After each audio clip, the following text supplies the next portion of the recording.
60 years ago, we started as a shelter for men. It was started by Dr. James Watson and the Archbishop George Appleton. And really that was the heart of trying to find people a home and a safe place to be able to reclaim their lives.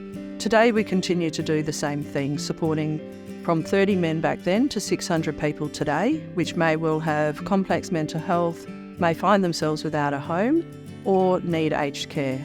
St Bart is just a unique place to come and look for help when you need the help, because at St Bart we don't only provide people with a safe place to stay, we also here, sometimes we act like the mum, the brother, the sister. We're here for people emotionally, physically and financially.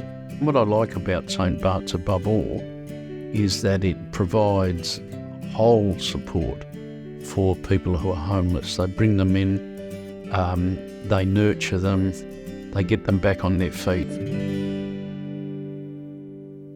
It's very, very confronting. You feel unclean, you don't feel worthy. You feel like you're something out of a movie, I was officially the trolley lady. I had people using me for my house, for everything they had to do. I wasn't happy for them. They trashed my house. They did everything they did to get me out of that place.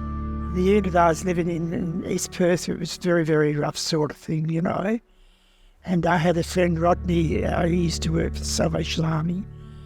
And he took me around one day and I used to have clothes taken off the line and things like that, And there's quite a few kids in there that were on drugs. And Rodney said to me, "You're not happy, are you?" And I said, "No," I said, "I'm really frightened." I think it means an enormous amount for vulnerable people to have St Bart's as a part of their life. St Bart's offers them the opportunity to regain their lives and for them to have a safe and secure place to call home. They are afforded the opportunity to get their lives back on track, to enjoy a number of the facets of life that we take for granted, such as security, love, hope, and to rebuild their lives in a successful way. Oh, just like a gift from God, honestly. I don't want to go back to where I've been. So I just feel that, in the short time that I've come here, I've had a lot of health issues, but they've let me be unwell, and they just take care of you as best that they can. And I have a setting and, an environment where I can really pull myself out of this for me and my kids once and for all. And I'm so grateful for that. It's actually nice and warm that they can care for me and they know how I'm feeling as well.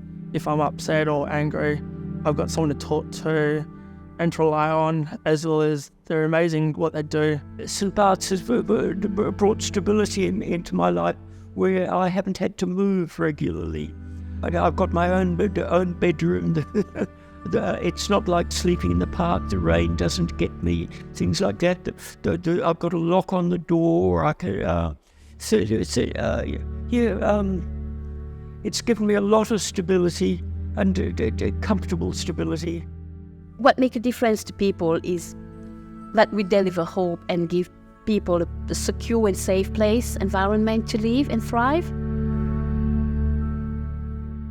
The sector is finding and facing many challenges, notwithstanding the cost of living crisis, the lack of affordable rentals and the lack of social housing.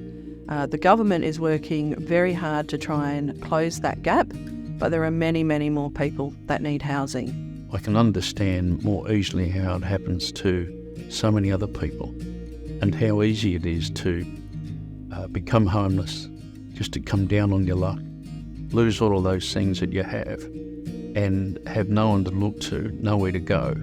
I mean, as we know, the housing shortage and how just normal people are suffering, not because of addiction, not because of something they've done wrong, because of just the way the world is at the moment. I think what the consumers get from living at St Bart or working with St Bart is not a place you come to be judged. Like, we really don't judge anybody, you know, everybody's welcome. And we just accept people the way they are. Our St Bart's team are compassionate. They really want to work with the consumers to help them to understand their history. They never judge, and they will work with them to define a future that they might like and think about how they can get there and support them along the way. I can see myself getting into a routine and see myself getting well. Just at the moment, I'm in the middle of doing a course, and I can just see myself, you know, getting well and remaining well and staying on my path. I'd just like to say thank you for St Bart's for looking after me for the last 12 years. I wouldn't be here if there wasn't St Bart's at all. I am happy with the future, so long as I'm sensible. I think just steady, stay with the quiet rhythm. Just stay with the rhythm and be steady. I have hope. I have all this stuff to do, and I don't know how I'm going to do it, but I'm managing to do it one day at a time, just by being here. I just look forward to the future. Hoping tomorrow's another day, and it's a good day, and win lotto.